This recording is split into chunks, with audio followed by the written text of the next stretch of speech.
Hi everyone, Singapore Red Cross has raised $2 million, which is about 1.5 million USD to help Ukraine, and the monies come from the government and the Singapore residents. I don't know why they would take the risk to do this. To show compassion or want Singapore to be the brave tiger. Either way, I don't think it's good for Singapore. Do you think many other countries will bother to do this for the West by giving away money like this? China definitely will not. Not Indonesia and not even Malaysia, which is the closer to Singapore. When I told some of my friends about Singapore has raised $2 million for Ukraine, they immediately opened their eyes and responded to me, "Wow, why not give the money to the poor families in Singapore?" And some said, "I need the money too." To be honest, I also need the money, otherwise I won't be queuing up sometimes even for 1 hour at some sports center to buy a $1 ticket just to hope I could win at least $1 million one day, which I've been doing that every week for more than 10 years. Moreover, things in Singapore are getting more and more expensive, otherwise it won't cost me $3.80 to get this crap for my dinner.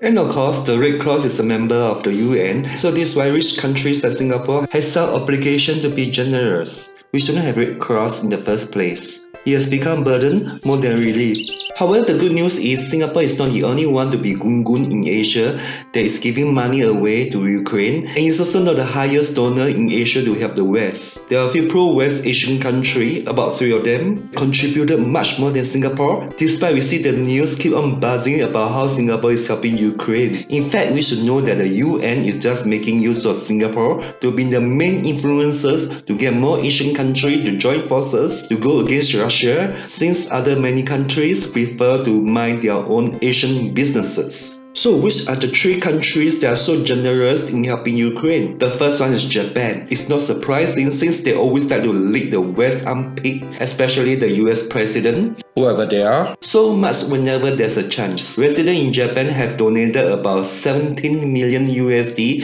to a relief fund for Ukraine. The contribution is 17 times more than Singapore's. The second one is South Korea, where popular K-pop group UKIS donated over 8,000 USD to help Ukraine. They're just trying to show off. On top of this, the South Korean government had decided to provide 10 million USD in emergency humanitarian assistance to help the Ukrainian government and refugees. So who's the third one? The third one is very ridiculous. It's not a country, but always wanted to become a country. Taiwan. Sooner or later, we will see how China is gonna slap them upside down. People in Taiwan have donated more than 3.5 million USD to fund the Ukraine fund in less than 2 days after the government rallied the public to support it. Even the Taiwan president and some of her DPP top officials each have donated 1 month of their income. So what do you think Singaporeans will react if our Prime Minister and Minister were doing the same as them? So why is Taiwan doing this? Maybe the Taiwanese are hoping for the same treatment from the West when the same situation is going to happen to them soon. But do you think the West will care for them so much? The West doesn't even care so much for Ukraine. If not, they will send their army to attack Russia right now. Therefore, I was so happy to know that Singapore is not the most generous country to get itself involved in the Russia-Ukraine conflict. And I also hope that Singapore will not be the first one that Russia will target next. Are you sure? I hope the $2 million is already enough and the people will not think of donating more. I also pray that our government will not think of deploying its armed forces to help Ukraine one day. If so, I will have something worse than this for my dinner every day.